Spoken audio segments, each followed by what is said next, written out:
Ang kwento ni Tomby.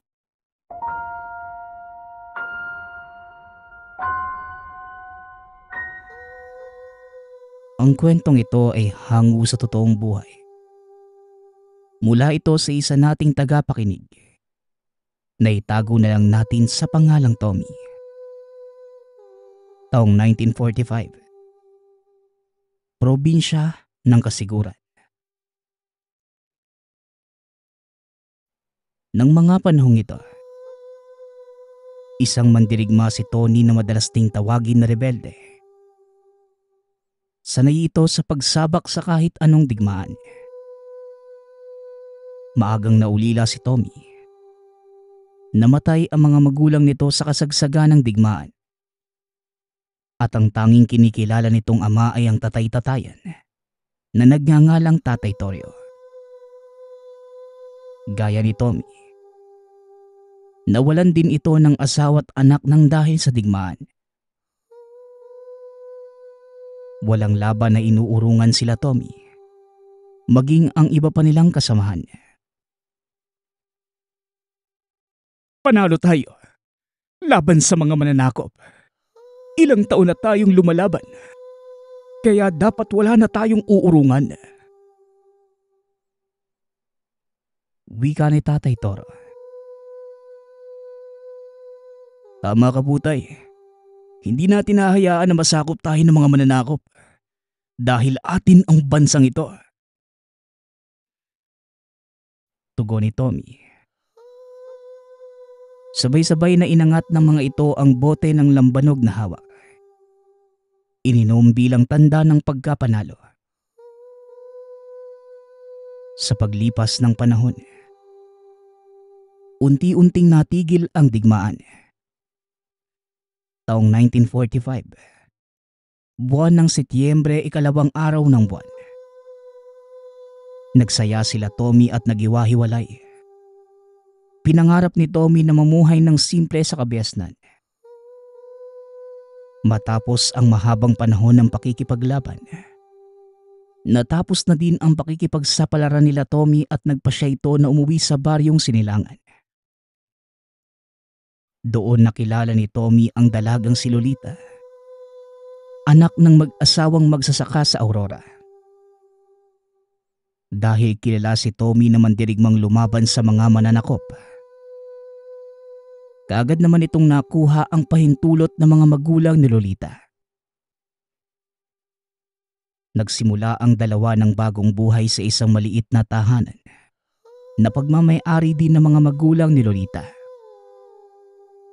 Hindi naglaon. Nagpakasal ang mga ito at masayang namuhay.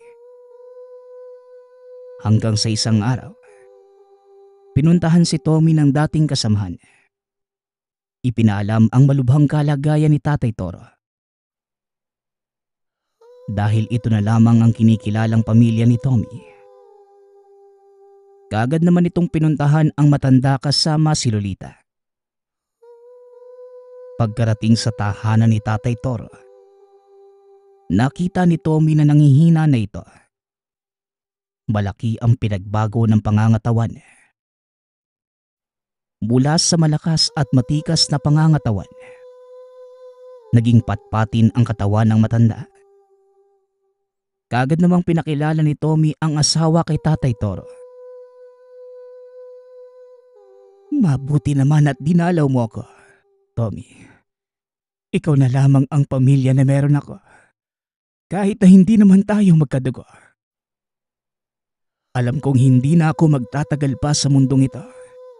Kaya naman, gusto ko sanang iwanan sa iyo ang aking munting tahanan. Pati na rin ang maliit kong lupain. Maging ang Habak-de-Lana de San Benito at Habak-de-Lana na pagmamay-ari ko. Para kahit wala na ako, alam kong protektado ka ng mga ito.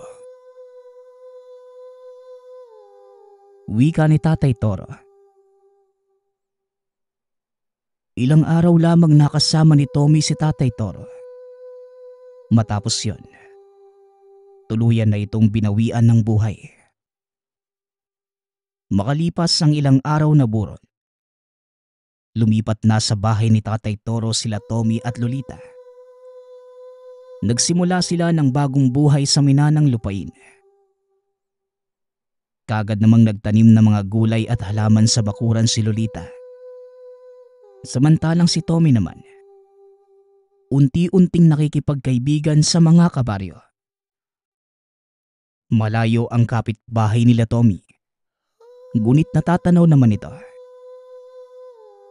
Dahil sa likas na palakaibigan si Tommy, mabilis nitong nakapalagayan ng loob ang mga kabaryo. Ilan pa sa mga ito ang nag-alok ng kabuhayan kay Tommy, na kagad naman niyang tinanggap. Ilan sa hanap buhay na pinasok ni Tommy ay pag-uuling. Nang mga panahong yon, uso pa ang palitan o kilala natin sa tawag na barter change. Madalas ibang produkto ang pinambabayad dahil hindi pa noon uso ang salapi na pambayad sa mga binibili. Sa paglipas ng mga araw, unti-unti nang nasanay sa lugar ang mag-asawa. Hanggang sa nakausap ni Tommy ang pinakamalapit nilang kapitbahay na si Nico. Pare, madalas kitang makita sa ulingan ah. Minsan, tumalaw ka naman sa bahay ko. Para naman makilala pa kita lalo. Wika ni Nico. Sige pare, kapag wala akong pasok sa trabaho, sasadyain kita mismo sa bahay niyo. Tugon ni Tommy. Natawa pa ito sa bagong kakilala. Naging magkaibigan nga ang dalawa at magkasanggang dikit. Madalas ding mag-inuman ang magkaibigan.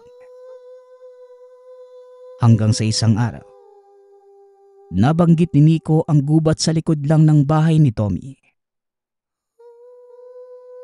Alam mo ba pare, yung gubat sa likod ng bahay niyo, daanan niya ng mga rebelde noong kasagsagan pa ng digmaan. May daan dyan papunta sa ibang baryo eh, para hindi na kailangan pang dumaan sa mga kuta ng mananakop. Ewan ko ba kung bakit pinasarayan ni Mang Toro. Wika ni Nico. Talaga? Nakadaan ka na ba doon nung bukas pa? Baka naman may dahilan si Tatay Toro kaya niya pinasara yun. Tanong ni Tommy. Ako? Oo naman. Base sa pagkakatanda ko, may bahay dyan noon na pagmamayari ng mag-asawang Nanay Soledad at Mang Anton. Pero bigla na lang nawala ang mag-asawa eh. Simula nun, pinasara na yan ni Mang Toro. Tugon ni Nico. Naging palaisipan para kay Tommy ang kwento ng kaibigan. At yon ang unang beses na nakarinig siya ng kwento tungkol sa likod ng tahanan. At dahil gusto ni Tommy na kumpirmahin kung totoo nga ba ang sinasabi ni Nico, pumasok si Tommy sa tarangkahan na gawa sa mataas na punong kahoy. Sa likod ng mataas na mga harang, nakita ni Tommy ang malawak na kagubatan maging ang mga daanan na tila papunta sa kung saang lugar. Para alamin ang totoo, tinahak ni Tommy ang unang daanan. Laking gulat niya na makarating siya sa karatig baryo ng mas mabilis. At dahil sa natuklasan, mas lalong umigting ang kuryosidad ni Tommy. Kaya ng mga sumunod na araw, pinuntahan pa niya ang iba pang daanan at gaya ng sinabi ni Nico, daanan ngayon papunta sa karatig baryo. Ngunit ang pinagtataka lamang ni Tommy, kung ano kaya ang dahilan ni Tatay Toro sa pagpapasara nito. Kaya mas lalo pang nilakbay ni Tommy ang gubat. Pero dahil sa tanga na habak, mabilis nitong natatandaan ang bawat daan hanggang sa nakita ang isang putol na daanan na para bang sinadya. Dahil sa matinding kuryosidad, tinahak yun ni Tommy. Hanggang sa nakita ang isang bahay na yari sa kawayan at dahon ng niyog. Nagsimula nang kumatok si Tommy at magalang na nagtawag sa labas ng pinto. Ngunit walang sumagot sa kanya. Kaya nagpasya si Tommy na umalis na lamang sa lugar. Pero bigla na lang may nagsalita mula sa loob ng bahay. Ano ka nakarating sa bahay namin? Kung bakay mo? Tanong ng tinig. Kaagad namang humingi ng pasensya si Tommy sa matanda. Pasensya na po na Napadaan lang po ko Naligaw po ako dito habang nangangahoy. Kaya napadaan na po ako sa teritoryo ninyo. Tugon ni Tommy. Bigla namang lumabas ang isang matandang lalaki mula sa likod ng bahay. Matagal nang sarado ang gubat Paano ka nagkapasok dito? Tanong ng matandang lalaki. Kaagad namang pinaliwanag ni Tommy ang kanyang dahilan. Ako nga po pala yung bagong may-ari ng bahay ni Tatay Toro. Ipinamana niya po sa akin Tsaka nabanggit po sa akin ng isang kaibigan ang tungkol sa gubat. Kaya sinubukan ko po na mangahoy dito. Hindi ko naman po sinasadya na makarating sa inyo Tugon ni Tommy.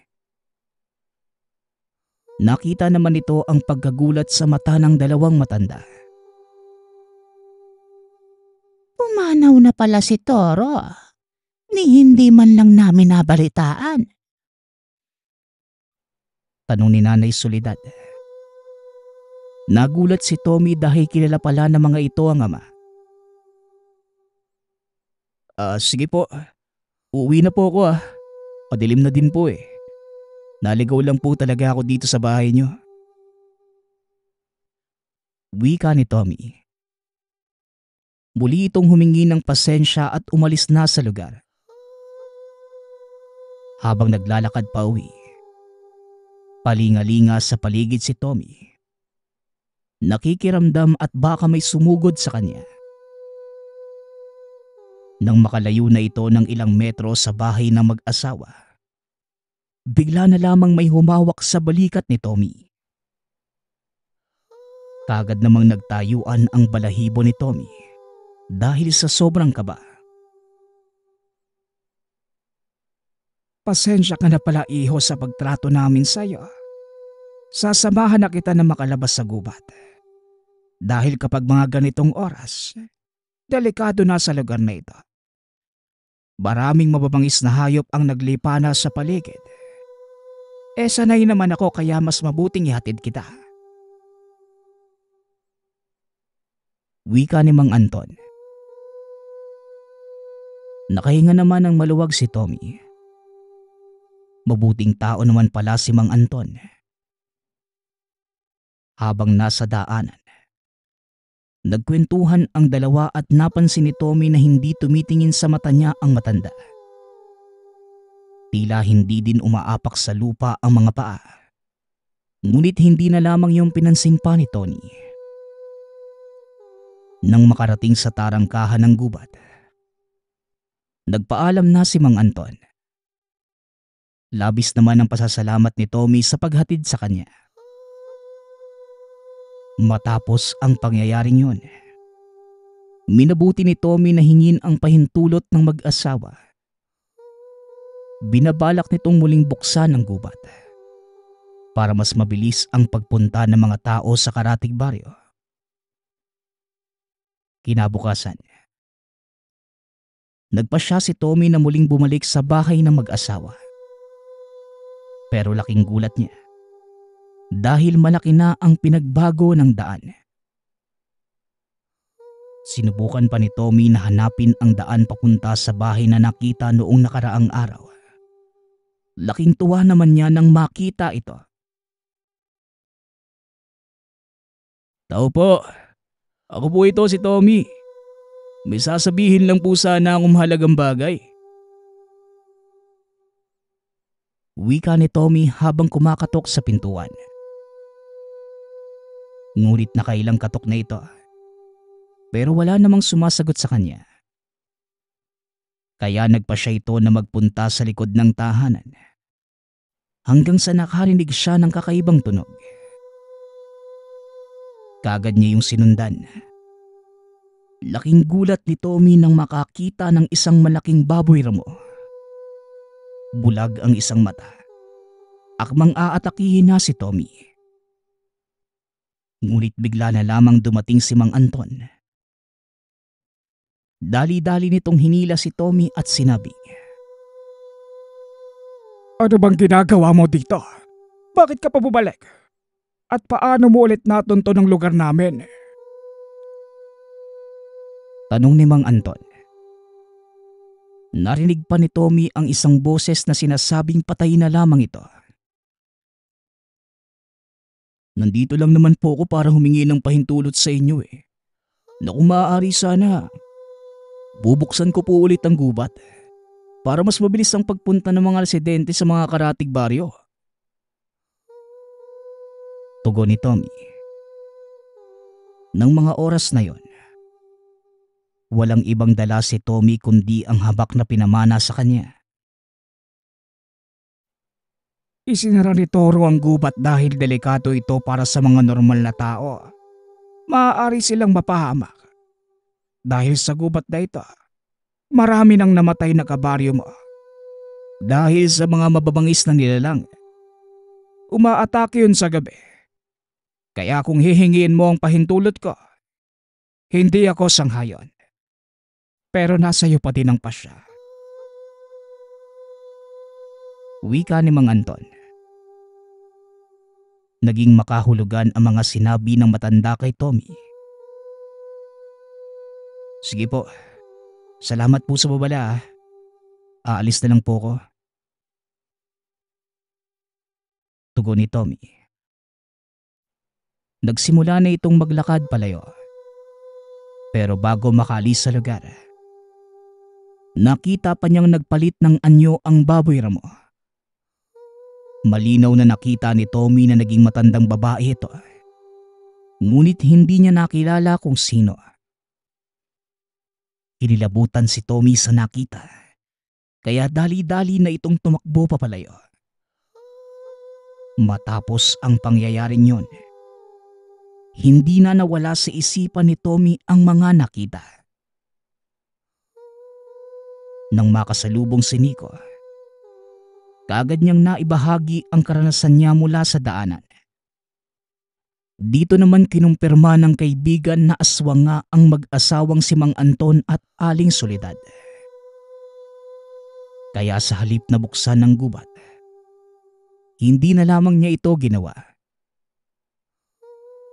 Hanggang sa isang gabi, nakita ni Tommy si Mang Anton sa likod ng tahanan. Kaagad naman itong lumapit at nagtanong sa matanda. Napabisita lang ako sa iyo, iho. Hindi ko akalain na iba na talaga ang nagmamay-ari ng bahay na ito. Wika ni Mang Anton. Kahit ako naman po hindi pa din po ako makapaniwala. Nga po pala, ako nga po pala si Tommy. Pagpapakilala nito, ngumiti naman ang matanda at akmang kakamayan sana. Ngunit nakita nito ang habak na suot ni Tommy, kaya hindi na lamang niya ito tinuloy. Ako nga pala si Anton. Soledad naman ang pangalan ng asawa ko. Pasensya na sa kakaibang pakikitungo namin sa'yo nung napadaan ka sa bahay namin. Pero iyo, matanong ko lang, kagaya ba kita? Nalaman mo pa rin yung bahay namin kahit na binago ko na ang daan? Tanong ni Mang Anton. Naguluhan si Tommy sa tanong ng matanda. Hindi niya alam ang dapat itugon. Ano po? Ano po bang ibig niyong sabihin? Pasensya na po Hindi ko naiintindihan maigi ang sinasabi niyo Tugon ni Tommy. Napakamot na lamang ito ng ulo sa tanong ng matanda. Hindi ba nabanggit sa'yo ni Toro ang tungkol sa akin? O sa asawa ko? Tanong ni Mang Anton. Mariin namang umiling si Tommy. Naku, wala po eh. Hindi niya nga po nabanggit sa akin. Nang matapos po kasi ang gera, umuwi na po ako sa baryong sinilangan ko. Tugon ni Tommy. Ganon ba? Kasamahan ko dati sa grupo noon si Toro. Bueno, kapag may oras ka, dumalaw ka na lang sa bahay. Bukas palagi ang bahay ko para sa'yo. Bilin ni Mang Anton.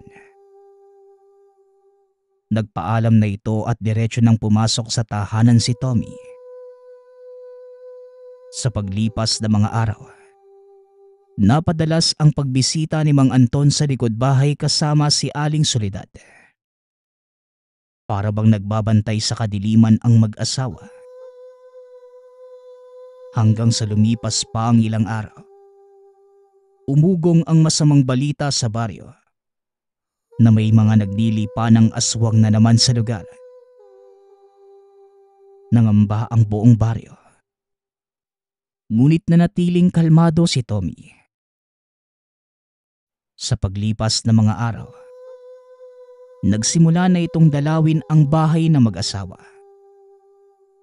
Madalas siyang nakikipagkwentuhan sa mga ito. Ngunit sa tuwing sasapit ang 5:00 ng hapon, kaagad na itong pinapauwi ni Mang Anton. Naisip ni Tommy na maaaring tama nga ang hinala. Aswang ang mag-asawa. Pero sa tingin niya, mabuting nilalang naman ang mga ito. Hanggang sa naging malapit na si Tommy sa mag-asawa, naisipan ni Tommy na yayain si Nico. Pero mabilis itong tinanggihan ng kaibigan. Alam mo ba, ikaw lang nakagawa na maging kaibigan ng mag-asawa na yon. Pero wag kang papakampante. Minsan ang mga ahas, nagiging kaibigan din. Pero magpalit man ng balat, ahas pa din yun pare. Babala ni Nico.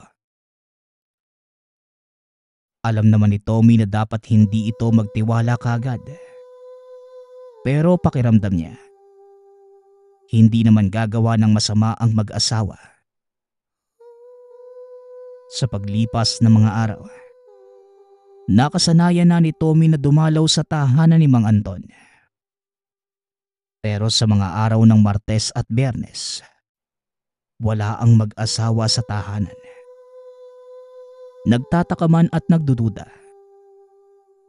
Mas pinili ni Tommy na tanungin mismo ang mga ito. Naka, madalas nagpupunta lang kami sa mga kaanak namin na nasa Kabiasnan. Sa ganong araw lang sila walang trabaho.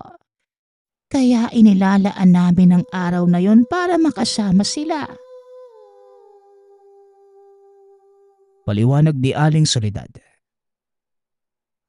Napatango na lamang si Tommy. Ngunit nais man niyang paniwalaan ang mag-asawa. May parte sa puso niya na tila may pagdududa pa rin. Pakiramdam ni Tommy, may malaking lihim ang mag-asawa kaya naisip niya na manmanan ang mga ito. Sa pagdaan ng mga araw, yun nga ang ginawa ni Tommy. Pero wala naman siyang napansing kakaiba sa kilos ng mga ito. Hanggang sa isang gabi, nakausap ni Tommy si Nico. Kinabigla niya ang sinabi ng kaibigan. Pare, nalaman ko lang sa ibang taga dito. Hinala nila. Yung mag-asawang aswang ang nagpalala sa sakit ni Katoro. Bakit ba nagtitiwala ka sa mga yan? Wika ni Nico. Hindi ba? Magkasama sila noon sa isang grupo. Bakit mo naman naisip na gagawin nila ang bagay na yan? Tanong ni Tommy.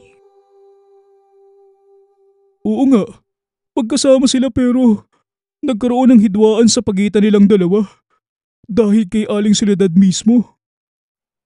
Dating kasintahan ni Mang Toro si Aling Soledad bago panayanggaw ni Mang Anton. Pero wala na nasilaw sa kakayahang inalok sa kanya. Kaya yun, nagalit si Mang Toro. Naglaban yung dalawa.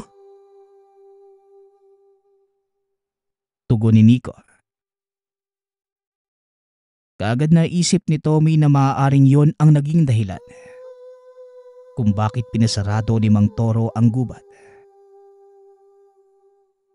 Kung ganun, bakit ang bait sa akin ng mag-asawa? Tsaka bakit hindi nila alam na patay na si tatay? Tanong ni Tommy. Tusa mga aswang pare. Kumbaga, may maskara palagi ang mga yan. Hindi mo alam kung kailan aatake, kaya dapat na maghanda ka. Alam mo, bubuti na noon ang kalagayan ni Mang Toro dahil sabak na tangan niya. Kaso tinanggal niya yun at nilagay sa ligtas na lugar. Kung hindi ka pa din naniniwala sa akin pare, ikaw nang humanap ng kasagutan sa mga tanong mo. Basta ang sa akin lang, binigyan na kita ng babala. Wika ni Nico. Salamat pare. Naniniwala naman ako sa mga sinasabi mo Kailangan ko lang talaga makahanap ng pruweba. Tugon ni Tommy. Makalipas ang 1 linggo, hindi na umalis pa ng bahay si Tommy dahil madalas ang pagsakit ng tiyan ng asawa. Mahal, ikuha mo naman ako ng mangga doon kila Nico. Kahapon pa ako natatakam doon Wika ni Lolita. Bahagya namang nagtaka si Tommy sa inasal ng asawa. Mangga? Sigurado ka ba? Di ba, hindi ka naman kumakain nun Ang sabi mo maasim. Bakit biglang gusto mong kumain nun? Tanong ni Tommy. Basta, ikuha mo na lang ako. Tsaka, bilhan mo na din ako sa bayan ng tahong. Kahapon ko pa gustong kumain nun Salamat Tugon ni Lolita.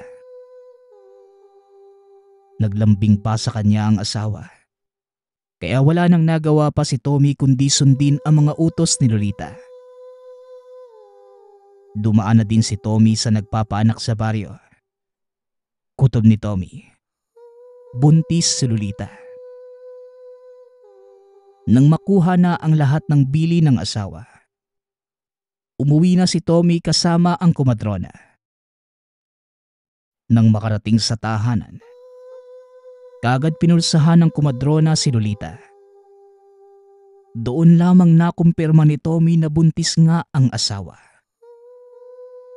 Dahil malayo sa kabiasnan ang tahanan, hindi na nito nagawang ipatingin sa doktor si Lolita. Pagkalipas ng 6 na buwan, malaki na ang tiyan nito. Ngunit napapadalas naman ang pagbisita ng itim na aso sa likod ng tahanan.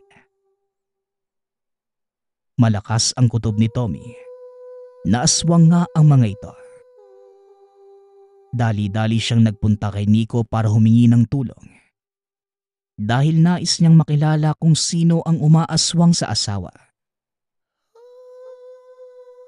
Patay tayo dyan pare. Hindi naman ako albularyo Pero sa pagkakaalam ko, may libro si Mang Toro tungkol sa lihim na karunungan. Alam ko, subukan pa nga yung pangalan ng libro Subukan mo na lang hanapin dyan sa bahay nyo. Baka makatulong sa'yo yun. Wika ni Nico. Ha? Paano naman magkakaroon ng ganun si tatay? Hindi naman siya albularyo o antingero Tanong ni Tommy. Napailing na lamang si Nico at sinabi sa kaibigan. Ay, mukhang madami ka pang hindi alam tungkol kay Mang Toro ah. Dati kaya siyang albularyo. Ay naku, anak-anakan ka pa naman niya. Tugon ni Nico. Hindi ko alam ang bagay na yan ah. Pero napansin ko nga nakakaiba ang kilos niya noon. Pero salamat ah. Sige na, mauna na ako. Buntis pa naman si Mrs. Muling wika ni Tommy. Kagad umuwi ng tahanan si Tommy. Ginawa niya ang payo ng kaibigan. Naghalongkat ito sa mga gamit ni Mang Toro at nakita ang isang libreta. Kagad na kinuha ni Tommy ang libro. Nagulat pa ito nang may malaglag na papel na merong nakasulat. Kagad naman itong binasa ni Tommy. Nagulat ito nang malaman ang katotohanan. Si Mang Anton nga ang kumulam kay Mang Toro at dahil tanggap na nito ang kapalaran, hindi na niya nilabanan pa ang sumpa ng aswang na mangkukulam.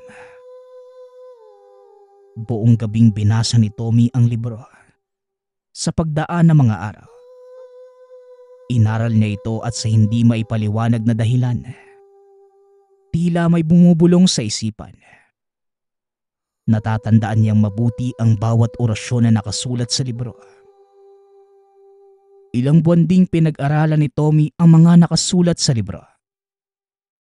Hanggang sa sumapit na ang kapanganakan ng asawa. Kaagad na nagbigkas ng orasyon si Tommy bilang proteksyon sa isisilang pa lamang na anak. Sa tulong ng mga tangang binigay sa kanya, naramdaman ni Tommy ang presensya ng aswang sa likod bahay. Nang sumilip ito sa siwang ng tahanan, nakakita nga ito ng malaking baboy sa labas. Kagad itong nagbigkas ng orasyon. Nagulat ito nang makilala ang nilalang. Ang aswang na nagbabantay sa labas. Walang iba kundi si Aling Soledad. Kagad na sinuot ni Tommy ang habak-delana San Benito sa asawa. Lumabas ito dala ang sundang na baliktaran ang talim. Gamit pa niya ito noon nang lumalaban pa sa mga mananakop. Kagad na pumunta sa likod bahay si Tommy. Nakita naman niyang dali-daling pumasok sa masukal na gubat ang aswang. Mabilis naman itong sinundan ni Tommy. Sa tulong ng mga orasyong binigkas, tila bumagal ng bahagya ang pagkilos ng aswang. At hindi nagtagal, nahabol na niya ito. Bakit mo inaaswang ang asawa ko? Nagtiwala pa naman ako sa inyong mag-asawa. Bakit niyo ginagawa to? Tanong ni Tommy. Kaagad namang dumating si Mang Anton. Nasaan yung aswang na ito? Mahaba at matulis ang kuko at ngipin. Mabalahibo ang katawan. Kung hindi sana dumating ang matandang yon, naubos na sana namin ang tao sa baryong ito. Nang dahil sa tatay-tatayan mo, nahinto ang lahat ng aking mga plano. Nang dahil din sa baryong ito, napatay ang pamilya namin. Tugon ni Mang Anton. Walang sabi-sabi. Bigla na lamang itong sumugod kay Tommy. Mabilis naman itong nakaiwas. Nasugatan pa ng sundang ang braso ng aswang. Bigla namang sumigaw si Aling Soledad. Sobrang liksi nito kaya hindi niya magawang sundan ang pagkilos. Nasugatan si Tommy sa pisngi. Naging seryoso sa laban si Tommy. Sa bawat pagsugod, walang patid din ang pag-uusal ng dasal. Habang nanganganak si Lolita, Nakikipagpalitan naman ng pag-atake si Tommy sa mga aswang. Gulat na gulat ang mag-asawa sa kilos ni Tommy. Hindi makapaniwala ang mga ito na may alam si Tommy sa mga dasal at orasyon. Nagpatuloy ang labanan. Sugatan na ng mga oras na yon si Tommy. At sa isang mabilis na pagsugod, inangat niya ang sundang at napasigaw si Mang Anton. Nang makita na tumalsik ang ulo ng asawa sa mismong harapan. Wala na po akong pagpipilian, Mang Anton, kundi gawin ang bagay na yan. Sobra na po yung kasamaan niyo eh. Wika ni Tommy. Pagsisisihan mo ang ginawa mo sa asawa ko. Sigaw ni Mang Anton. Bigla na lamang nawala ang aswang sa paningin. Nagulat ito nang mapunta sa harapan si Mang Anton. Sinakal niya si Tommy na mahigpit sa leeg at nahirapang huminga. Bitawan mo ang kaibigan ko, demonyo! Sigaw ni Nico. Mula sa likuran ng matanda. Sinaksak nito si Mang Anton gamit ang sundang ni Tommy. Dahil sa gulat ng aswang, nabitawan nito si Tommy at napaluhod sa lupa. Ibinato naman ni Nico ang patalim at dali-dali niyang nakuha. Matapos yon, hinawakan niya ang buhok ng aswang. At sa isang iglap, winasiwas ang punyal at tinagpas ang ulo ni Mang Anton. Napaupo si Tommy sa sobrang pagod at sa dami ng sugat na natamo. Inalalayan naman ito ni Nico pauwi. Napangiti naman si Tommy nang makita ang asawa. Buhat-buhat ang una nilang anak. Lalaki ang anak natin, mahal. Kamukhang kamukha mo pa. Wika ni Lolita. Ngunit matapos marinig ang boses ng asawa at iyak ng anak, bigla na lamang nawala ng malay si Tommy. Pero may ngiti ito sa mga labi. Mabilis kumalat ang balita sa buong baryo na patay na ang mag-asawang aswang. At dahil dito, naging masaya na ang mga taga-baryo. Binuksan na ni Tommy ang daanan sa likod bahay at nawala na ang mga aswang na kinakatakutan sa lugar. Magpasa hanggang ngayon, patuloy pa ding binabahagi ni Tommy ang karanasan sa mga anak. Nang malaman ang katotohanan sa likod ng pagkatao ng tatay-tatayan, at noong muntik pang mabiktima ng kinaibigan na mag-asawang aswang.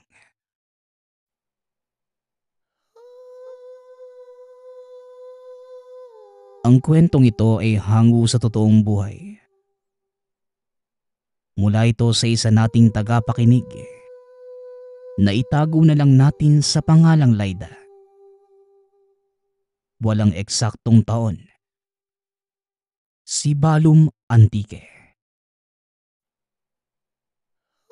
Nang mga panahong ito, nagtatrabaho sa isang pagawaan ng daing itong si Laida. Galing sa mahirap na pamilya kaya todo kayod para mapunan ang kanilang pangangailangan. Mulat sa kahirapan dahil maagang naulila sa ama. Nagbago lamang ang buhay ng dalaga nang makilala nito ang anak na may-ari ng daingan. Naitago na lang natin sa pangalang Ramon. Kaagad silang nagkagustuhan. At nang lumaon ay nagpa siyang magpakasal. Ngunit dito na nagsimula ang kakaibang karanasan ni Laida. Kaunting description lamang patungkol sa ating mga tauhan. Si Ramon ay matangkad at matipuno ang pangangatawan. Yung tipong habulin ng mga babae. Kaya marami ang nagkakagusto sa kanya. Ganon din si Laida. Bagaman may kaitiman dahil sa pagbibilad sa araw, litaw pa din ang angkin nitong kagandahan. Dahilan para magkaroon naman ng mga karibal si Ramon. Isa na nga dito si Dario. Masugid na manliligaw ni Laida ang binata. Simula nung nag-aaral pa ito sa sekundarya. Ngunit sa kabila ng pagpupursige ni Dario, hindi tinanggap ng dalaga ang kanyang panliligaw. Nagtanim ito ng sama ng loob kay Ramon. At dahil sa galit, ilang beses niyang tinangkang sakta ng binata. Hanggang sa nakulong ito dahil sa kamuntikan na niyang mapatay si Ramon. Ilang taon nang binuno nito sa kulungan. Umasang sina Laida at Ramon na hindi na ito manggugulong muli. Ngunit isang kaganapan ang nagpabago ng kanilang buhay. Ang inakala nilang magandang balita. Isa palang kalbaryo sa buhay nila bilang mag-asawa.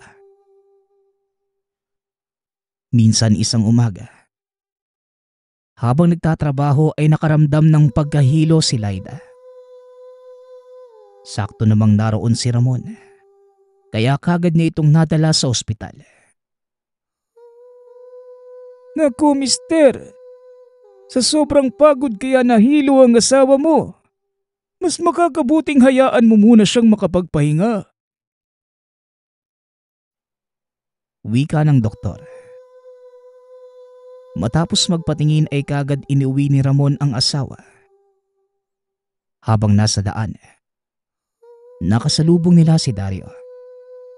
Nakatitig ito ng masama sa kanila. Huwag mo na lang pansinin, mahal. Tara na't umuwi na tayo. Masama talaga ang pakiramdam ko eh. Wika ni Laida. Akmang lalakad na sana si Ramon nang biglang magsalita si Dario. Sige, magsaya kayo ngayon. Dahil sa susunod, Ramon, ikaw naman ang iiyak. Wika ni Dario. Nagalit ng husto si Ramon. Sinugod nito si Dario kaso may dumating na mga tanod. Kaya kagad din siyang naawat. Huwag kang magkakamali, Dario. Dahil hindi kita sasantuhin. Wala kaming ginagawang masama sa'yo. Kaya tigilan mo na kami. Sigaw ni Ramon. Habang hinihila ito palayo ni Laida. Sabi ko naman sa'yo huwag mo nang patulan eh. Lalo lang lalala ang lahat. Wika ni Laida. Sumusobra na din kasi siya, mahal eh. Wala naman tayong ginagawa sa kanya. Tugon ni Ramon. Kaya tumuloy na lamang sila sa paglalakad. Hindi lubos akalain ng dalawang babalikan pa sila ni Dario. Kaya naman naging maingat ang mag-asawa sa tuwing lalabas ng tahanan. Ilang araw ang nakalipas na hindi nagpaparamdam si Dario. Nakakapagtrabaho na ng maayos ang mag-asawa. Ngunit isang hapon pagkatapos nilang sinupin ang mga binilad na daing sa labas, muling nakaramdam ng pagkahilo si Laida. Kasabay nito ang pagsapo sa tiyan habang naduduwal. Napaupo ito sa lupa at tuluyang nagsuka. Nanlaki ang mga mata ng kasamahan niya sa bilaran. Dahil may mga insektong nilabas ang dalaga mula sa bunganga. Por Diyos por Santo! Laida, saan galing ang mga insektong yan? Tanong ng isa sa mga kasama sa trabaho na nagngangalang Aling Bebang. Nagulat pa ito dahil gumagapang pa ang mga insektong sinuka ni Laida. Hindi ko din po alam, Aling Bebang. Tugon nito. Muling naduwal si Laida. Sa ikalawang pagkakataon, may insekto na namang lumabas sa kanyang bibig. Nagpasya na si Aling Bebang na ipatawag si Ramon. Ngunit sa kasamaang palad, umalis ito upang maghatid ng mga order sa kabilang bayan. Halika, Laida. Masama ang kutob ko sa nangyayari. Pupunta tayo kay Mang Totong at papatignan kita nang makasigurado tayo. Muling wika ni Aling Bebang. Si Mang Totong ay kilalang albularyo sa kanilang lugar. Ngunit taliwas ito sa paniniwala ni Laida. Kaya tumanggi itong sumama. Ngunit dahil na din sa pagkumbinsi ng ilang kasamahan, hindi nagtagal ay napilitan din si Laida. Wala namang mawawala sa iyo, Laida. Subukan mo lang at marami nang napagaling yan si Mang Totong. Tsaka saksi kami kung gaano siya kahusay. Kaya wala kang dapat alalahanin. Wika na matanda. Dali-dali silang pumunta sa tahanan ng manggagamot. Sakto naman na wala na itong pasyente, kaya naasikaso sila kagad ni Mang Totong. Pagkaupo pa lamang ni Laida, kagad natukoy na matanda ang kanyang nararamdaman. Ni isang detalye ay wala silang binanggit. Ngunit laking gulat nila nang isa-isahing ikwento ng matanda ang mga kaganapan. Simula nang magkasalubong sila ni Dario. Naku, Ineng. Mukhang may matinding inggit ang taong ito sa'yo. At sa asawa mo rin. Nung isang araw, nakasalubong niyo siya at nagkaroon ng kaunting sagutan. Kamuntikan pang magpang-abot ng asawa mo at yung lalaking tinutukoy ko, ano? Kaya kung ako sa inyo, medyo umiwas ka muna sa kanya. Sandali lang. Kukuha lang ako ng gagamitin para matawas ka na. Wika na matanda. Hindi nakapagsalita si Laida dahil tama ang sinabi na matanda. Pagkabalik nito, may dala na siyang isang planggana ng tubig at 2 kandila. Sinindihan niya ang isa at pinahawakan kay Laida. Samantalang ang isa naman ay pinaikot niya sa katawan ng ginang. Sinindihan gamit ang apoy mula sa hawak na kandila ng kanyang pasyente. Hinayaan na matandang tumulo ang natutunaw na kandila sa planggana ng tubig habang nagbubulong ng kung ano. Sinusundan niya ito ng manakanakang pag-iihip sa tubig. At ilang sandali pa ay nabitawan ng matanda ang kandila at napatayo ito sabay tingin kay Laida. Nanlaki ang mga mata ni Mang Totong habang nanginginig. 2 balita ang dala ko sa iyo, Laida. Isang maganda at isang masama. Alin sa dalawa ang gusto mong marinig? Tanong ni Mang Totong. Kaagad namang tumugon si Laida. Unahin niyo na po ang masama para kahit papaano mabawi naman sa magandang balita. Tugon ni Laida. Napailing si Mang Totong at kaagad sinabi ang mga nakita sa pagtawas. Ang masamang balita. Binarang ka, Laida. At dahil yon sa matinding inggit ng isang tao sa asawa mo. At ewan ko kung magiging maganda pa din sa pandinig mo ang susunod na sasabihin ko. Pero kailangan mo malaman. Nagdadalang tao ka, iha. Wika ni Mang Totong. Napatakip pa ng bibig si Aling Bebang sa sinabi na matanda. Hindi naman nakapagsalita si Laida ng mga sandaling yun. Dahil hindi nito alam kung maniniwala siya sa matanda o hindi. Dagdag pa ni Mang Totong, 5 buwan nang nagdadalang tao si Lyda. Ngunit ang pinagtataka nila, ni hindi man lamang lumulobo ang tiyan ni Lyda. Paano naman po nangyari yun, Mang Totong? Hindi naman po lumalaki ang tiyan ko. Di ba, pag 5 buwan malalaman na yun? Tanong ni Lyda. Magsasalita na sana si Mang Totong nang bigla namang pumasok ng bahay si Ramon. Magandang gabi po sa inyo, Mang Totong. Pasensya na po at hindi na ako kumatok. Nag-aalala po kasi ako sa lagay ng asawa ko eh. Kamusta na po pala siya, Manong? Bungad ni Ramon. Napalingon ang matanda sa kanya at nagwika. Buti naman at nakarating ka, Ramon. Tatapatin na kita. Ikaw ang nagdulot ng pinsalang ito sa asawa mo. Dahil sa inggit, may kung sinong lalaki ang bumarang sa kanya. Ang malala pa, buntis siya ng 5 buwan. Hindi ko alam kung gaano kalalim ang sumpa sa katawan niya.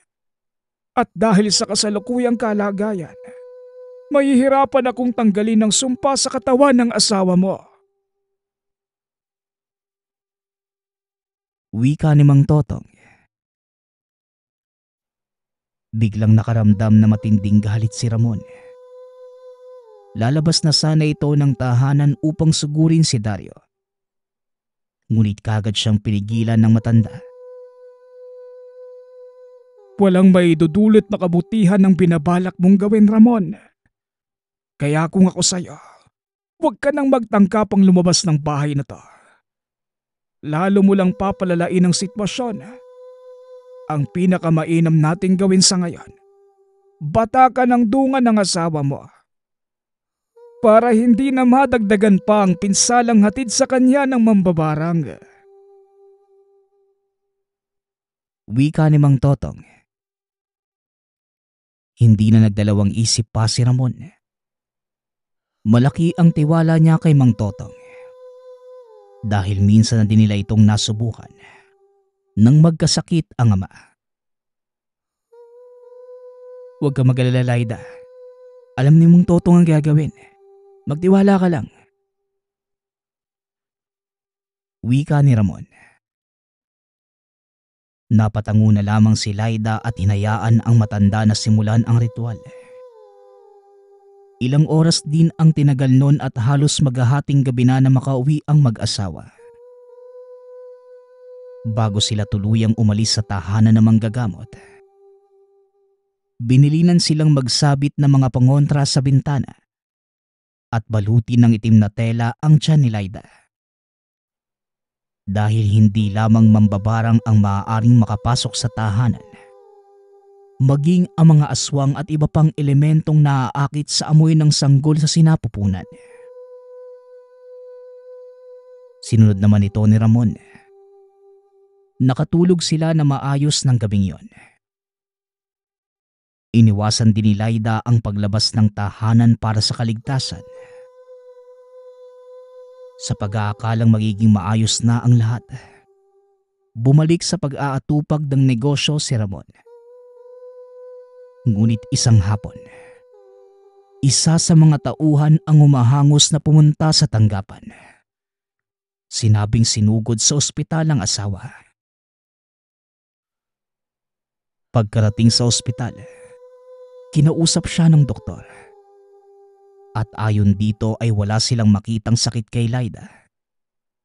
Ngunit kinumpirma ng doktor na nagdadalawang tao ito. Nang puntahan niya ang namamahingang asawa, laking gulat nito dahil isang malaking uwang ang lumabas mula sa ilalim ng kumot. Kagad niya itong hinuli at binalot sa banyo. Hindi na gumawa pa ng ingay si Ramon. At sa halip ay inasikaso nito ang paglabas ng asawa. Pinayagan naman sila ng doktor dahil wala namang nakitang karamdaman kay Lyda. Pagkalabas ng ospital, Dumiretso sila sa tahanan ni Mang Totong at sinabi ang nangyari. Ipinakita pa nito ang nahuling uwang. Ito ang ginagamit ng mambabarang. Mabuti naman at nahuli mo ito. Maaari nating gamitin ang uwang na ito para matunton ang kinaroroonan ng mambabarang na naminsala sa asawa mo.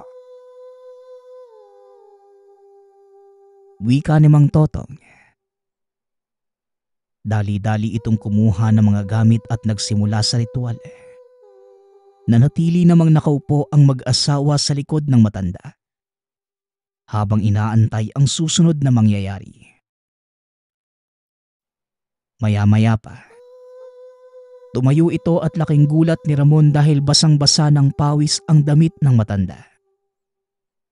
Samantalang nakaupo lamang ito at nagdarasal. Mang Totong, ano pong nangyari? Bakit parang pagod na pagod po kayo?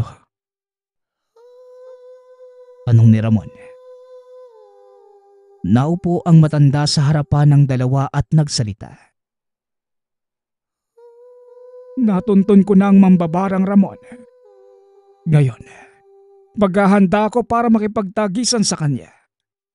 Pero bago ko gawin yon, gusto kong ipaalam sa iyo na maaaring manganib ang buhay ni Laida kung sakali. Kaya nasa iyo pa din ang desisyon kung itutuloy ba natin ang pagpatay sa mambabarang o hindi. Tanong ni Mang Totong. Nagkatinginan ang dalawa. Nagtanguan ang mga ito at kapwa sumang-ayon na tapusin na ang problema. Sumasangayon po ako, Manong. Gawin po ninyo ang nararapat. Pangahawakan ko po kahit maliit na porsyento. Makapamuhay lang kami ni Laida ng matiwasay. Wika ni Ramon. Kung ganon, ihanda mo na ang asawa mo. Dahil sa buwan ng kapanganakan ng iyong anak, tsaka natin isasagawa ang pagpapasapi sa mambabarang. Gagawin ko ito para hindi manganib ang buhay ng sanggol sa kanyang katawan. Tugon ng matanda. Matapos ang pag-uusap ay inabisuhan ng matanda ang mag-asawang doon manatili pansamantala sa tahanan para mabantayan niya ng maayos si Laida dahil hindi maaaring huminto si Ramon sa paghahanap buhay. Sa loob na mahigit 3 buwan, patuloy na pinahihirapan ng mambabarang si Laida. Nagkakaroon na din ito ng mga sugat sa katawan at kahit anong gawin ni Mang Totong ay hindi ito gumagaling.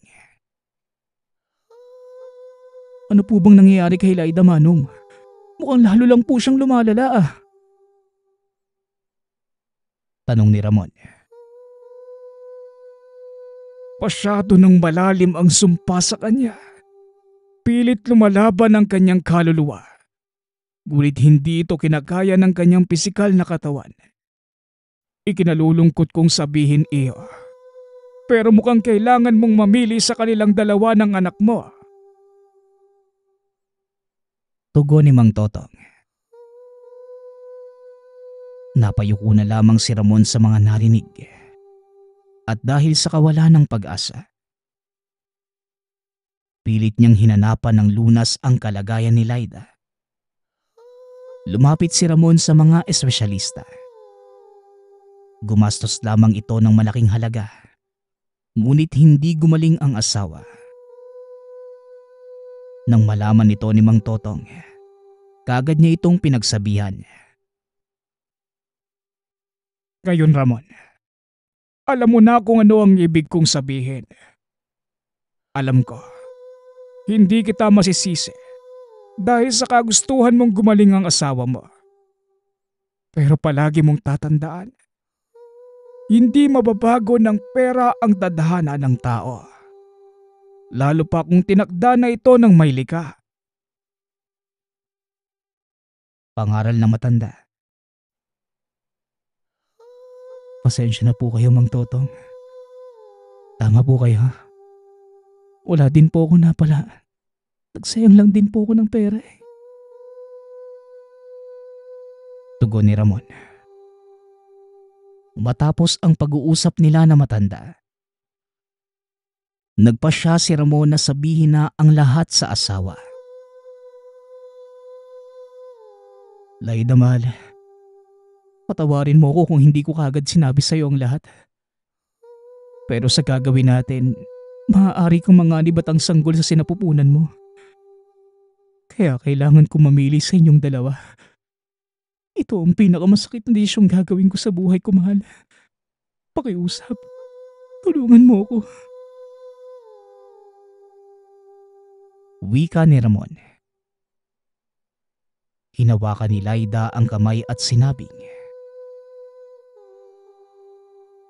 Piliin mo ang anak natin, Ramon. Bigyan mo siya ng pagkakataong mabuhay. Huwag mo na akong isipin. Alam kong ito na ang nakatadhana para sa akin. Tanggap ko na hanggang dito na lamang ako. Samantalang ang anak natin, hindi pa niya nararanasan ang sarap mabuhay sa mundong ibabaw. Kaya nakikiusap ako sa iyo, Ramon.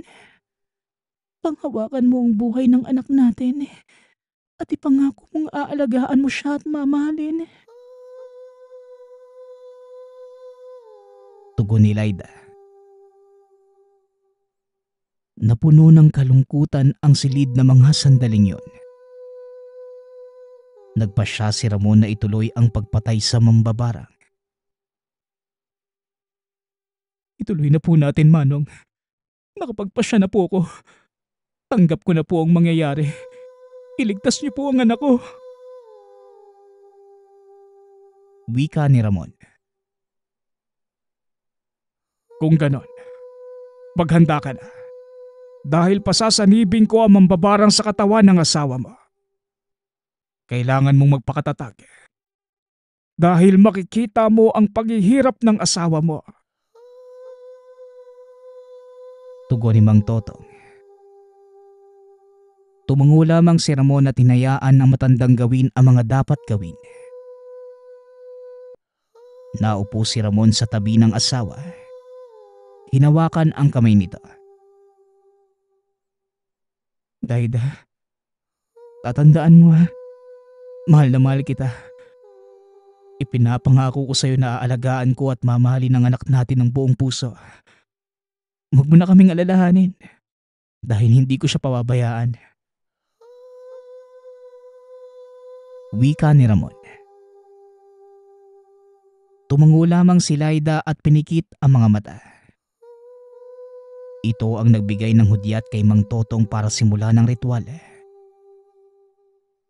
Ilang sandali lang ay sumanib na sa katawan ni Laida ang kaluluwa ng mambabarang. Nang masiguro ni Mang Totong na hindi na ito makakawala pa, kaagad niya itong pinarusahan. Walang tanong-tanong. Pinahirapan niya ito para malasap ang pagpapahirap na naramdaman ni Laida. Lasapin mo ang lahat ng sakit na binigay mo sa babaeng ito. Tanggapin mo ang parusa ng kalangitan. Wika ni Mang Totong. Hindi na nito binigyan ng pagkakataong magsalita ang mambabarang.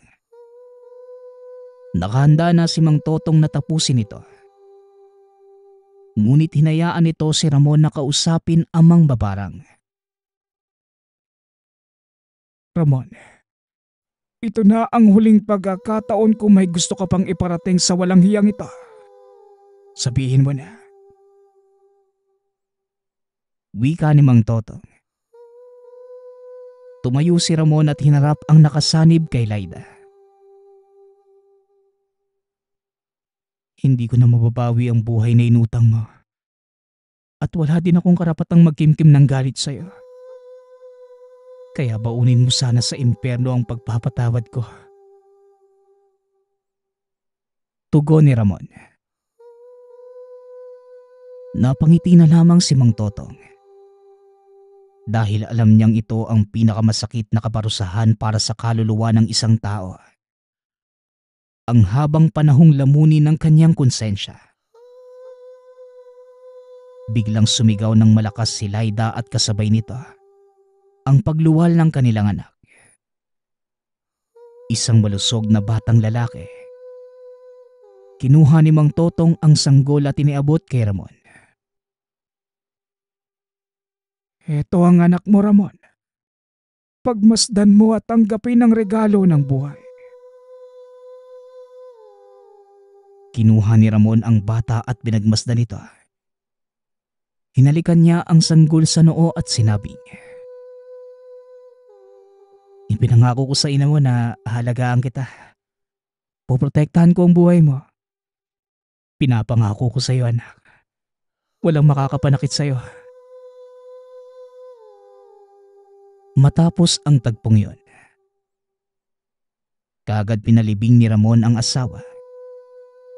Hindi na niya ito binurol dahil sa sinabi ni Mang Totong na may posibilidad na maging amaranhig si Laida.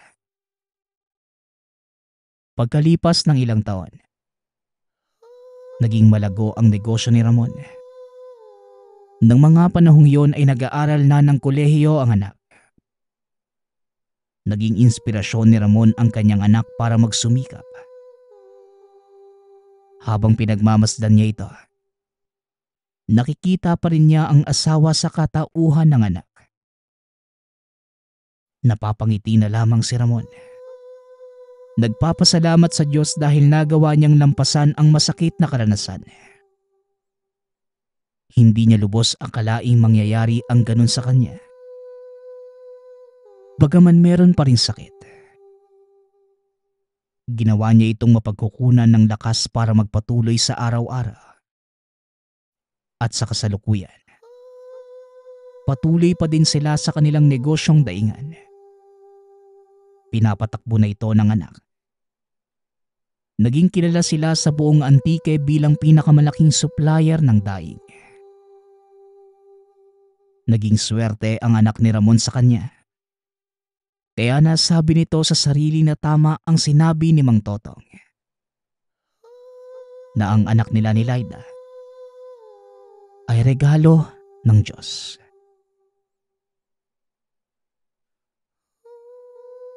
Nagpapasalamat ako sa nagpadala ng ating kwento. Nawa ay nagustuhan niyo ang inyong napakinggan. Ang opinyon ko lamang po sa kwentong ito, ang hirap na naging pasya ni Ramon. Kung sino nga ba ang pipiliin niya, ang asawa o ang anak niya.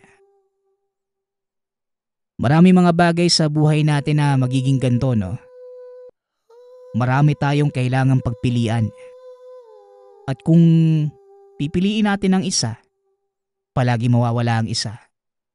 Pero ganun talaga ang buhay Kaya kailangang maging masusi tayo sa pagpili. Dahil maaaring ang pinili natin ngayon ay hindi naman pala ito ang tama. Kaya muli, nagpapasalamat ako sa lahat ng sumusuporta sa aking channel. Nawa ay patuloy niyo pong suportahan ako sa ginagawa ko. Hanggang sa muling pakikinig. Paalam.